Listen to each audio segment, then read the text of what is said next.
everybody.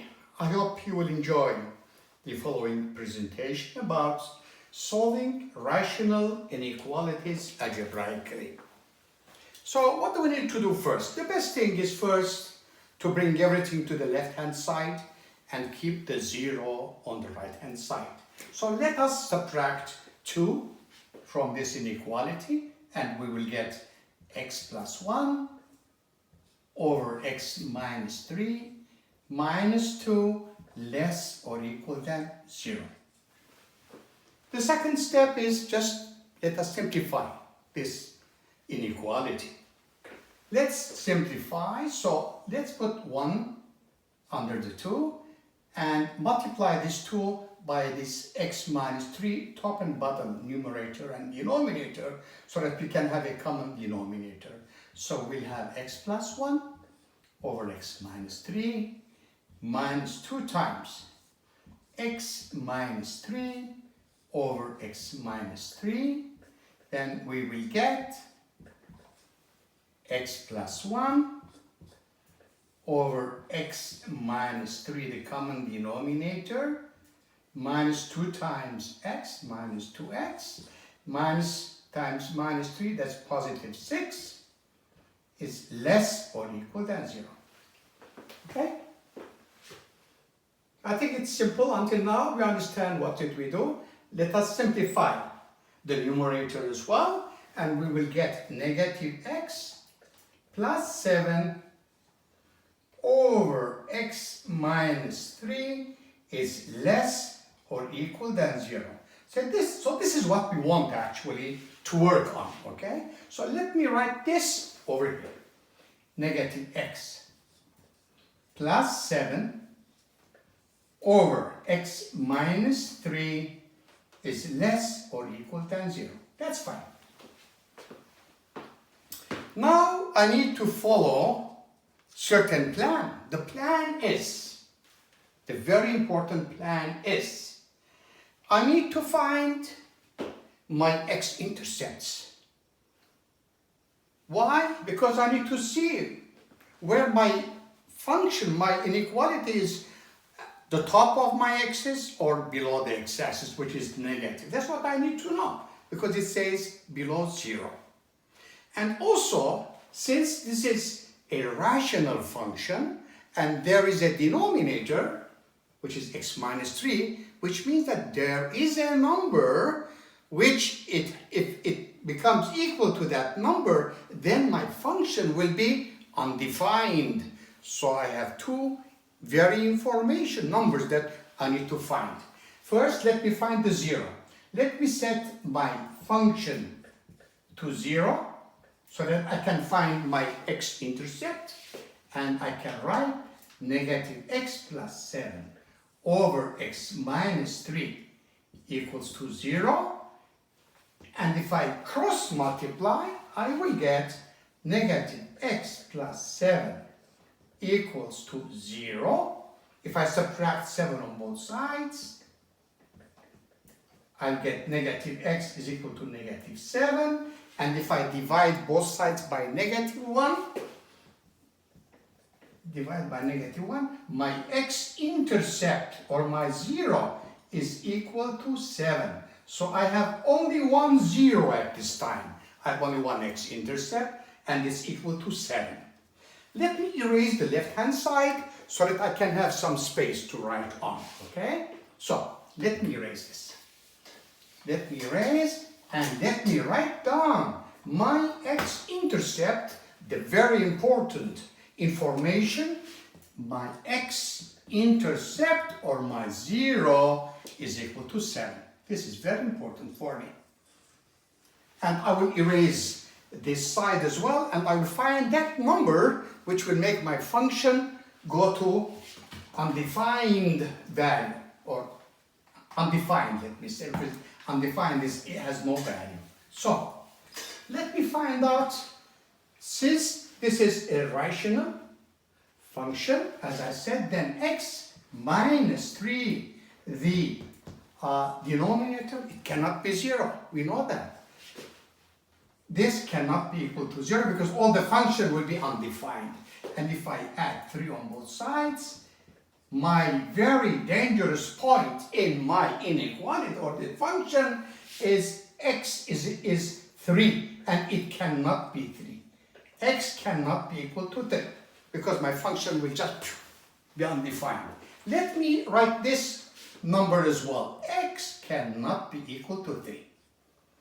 Now, having said this, it gives me now the problem a very clear idea what to do. Because I've got two important points. The two important points, they refer for me, if I draw a number line, not a number line, but x-axis, right over here. Let me write down, this is my x-axis, x and negative x. I've got 2 points. One of them is my x-intercept, which is 7. And the other point is the number that I cannot have, which is x3. Let this one be 3. I'm going to make it an open circle. Okay, and this is closed. This is my x-intercept, and this is 3. Okay, so what do I have now? I have how many intervals? 1 interval, 2 interval, 3 interval. So what about if I separate those intervals? I'm going to separate them. Separate, separate. I have 3 intervals. In one of my interval, this interval, at this interval, x is greater than negative infinity and less than 3. In my second interval, which is x is greater than 3 and less than 7, and in my third interval, which I can indicate as x is greater than 7 and less than infinity. So I have a very definite, I have a very clear picture in front of me. I have 3 intervals. Then what can I do? How can I find what is the sign of my function in each interval? It's very easy. What do? I just plug in a number in each interval and see what will be the sign of my function. For example, in this interval, let me just write down my function here, negative x plus 7 over x minus 3, and choose a number between 0 and negative infinity, which is 2, 1, 0. Let me choose 0. I choose 0 here. Choose 0. Then I will have negative 0 plus 7 over 0 minus 3. I've got 7 over negative 3, and it's negative.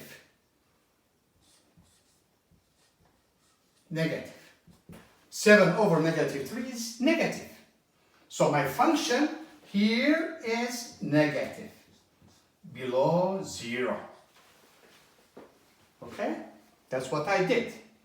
So what I will do to make things clearer for you so that you will not get confused, I got here negative. I'm going to erase this side. And of course, you know that I just plugged in a number in between here, and I got a negative number. I'm going to erase here, and I will do the following. In this interval, my function is negative, because I found that algebraically. Here we go. I found that algebraically. Okay? Let me erase this side as well over here. Okay? Now, let me go to my second interval. And once again, let me take the function negative x plus 7 over x minus 3 and choose a number in between 3 and 7. It could be 4, 5, 6. Let's choose 5. 5 is easy to work with. So, this is negative 5 plus 7 over, it's 5. 3, 7, 5. 5 plus 5 minus 3. So I have got 2 over 2, which is equal to 1, and 1 is a positive number. 1 is a positive number, so my function here is greater than 0. It's greater than 0. So it's going to be here positive, greater than 0. There you go.